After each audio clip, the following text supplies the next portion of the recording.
बघा मित्रांनो, ही जुन्या घराची साफसफाई चालू आहे. आमचं घर आहे मित्रांनो. आणि याला आता आपण नवीन सिरियल बनवणार आहोत. तर त्या सिरियल साठी मी याला किचन बनवणार आहे. आणि ऑलरेडी बघा हे जुन्या काळातले किती 4 तिकडे एक मध्ये 5 असे 5 माट आहेत. मित्रांनो, हे माडीचं घर आहे जुनं, खूप जुनं घर आहे, 100 वर्षाच्या पलीकडे आहे. हे बघा असे पहिले डबे होते, या डबे वापरायचे लोक, याचे तेलाचे डबे. आणि हे बघा असे राजने, या अशी खिडक्या होत्या, या अशा छत्र्या होत्या पहिले. आणि सगळ्यात महत्त्वाची गोष्ट म्हणजे मी पाहून शॉक झालो. हे बघा हे खातं आहे. आणि खात्यामधून आहे ना, इथं काय आहे, याच्यात काय आहे काय माहिती, हे काय आहे काय माहिती.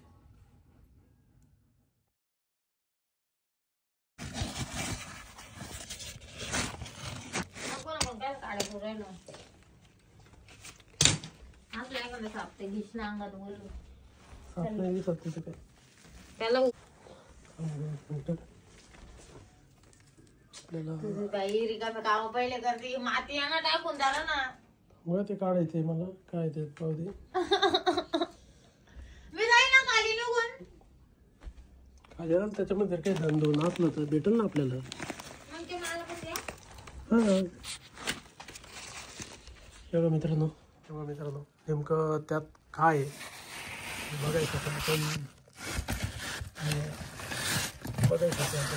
प्रयत्न करत आहोत.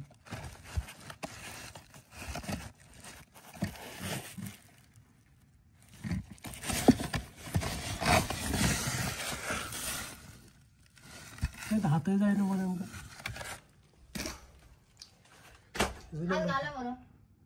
हात नाही जाणार, लय लांब येते, त्यात काही दिसत तर नाही.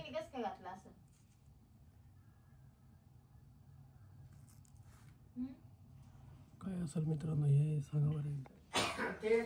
बघा मित्रांनो, आता आम्ही ही जी माडी आहे ही काजलने भरपूर प्रमाणात साफ केली. बघू शकता तुम्ही, तिची हालत काही झाली आहे. तिचा सगळा मेकअप केला आणि तिच्यावरती डायरेक्ट धुळीचा थर आला. आम्ही लाईटाची व्यवस्था केली इथं. आणि ही दुसरी ताळ आहे, तिसरा मजला आहे, या शिरा अजून आहे.